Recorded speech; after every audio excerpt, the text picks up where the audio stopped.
ગુજરાત 18 લાઈવમાં આપનું સ્વાગત છે। Fun and fusion enjoy group દ્વારા પાંજરાપોળ ખાતે કાર્યક્રમ યોજાયો। જૈન અગ્રણી દીપક શાહે જણાવ્યું હતું કે જૈન ધર્મમાં જીવદયાને સૌથી પહેલું કાર્ય બતાવ્યું છે। જૈનોને બાળપણથી જીવદયાના સંસ્કાર આપવામાં આવતા હોય છે। જ્યારે કોઈ દીક્ષા લે અનેક પ્રતિજ્ઞાઓ પૈકી પહેલી પ્રતિજ્ઞા જીવદયા આજીવન પાળવાની, જરૂર પડે તો પોતાના પ્રાણની આહુતિ આપીને પણ જીવદયા પાળવામાં આવે છે।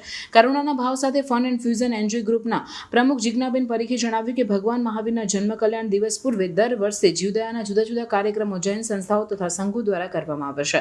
ત્યારે અમારા ગ્રુપના દરેક સભ્યોએ પોતાની પોકેટ મનીમાંથી પૈસા બચાવી આજે વડોદરાની સયાજી પાર્ક પાંજરાપોળ ખાતે 64,000 રૂપિયાનું દાન કરવામાં આવ્યું। સંસ્થાના કાર્યકરો દ્વારા ગાયોને ગોળ, રોટલી, દાણ વગેરે ખવડાવીને જીવદયાનું સુંદર કાર્ય કર્યું હતું તથા મહાવીર જન્મ કલ્યાણની ઉજવણી પૂર્વે સામૂહિક રીતે ગાયોને પ્રમુખ જિજ્ઞાબેન પરીખ તથા કાર્યકરો દ્વારા નવકાર મંત્ર સંભાળવામાં આવ્યા હતા, એમ જૈન અગ્રણી દીપક શાહે જણાવ્યું હતું।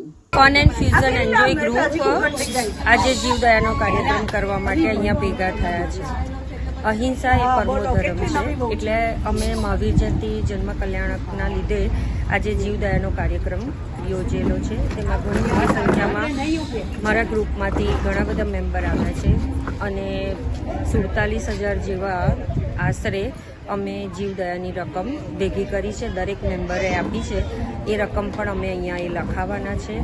એટલે હું બધા દરેક સભ્યનો દિલથી ખૂબ ખૂબ અનુમોદના કરું છું। જય જિનેન્દ્ર। હું Jigna Parikh, fun and fusion enjoy group president.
Thank you.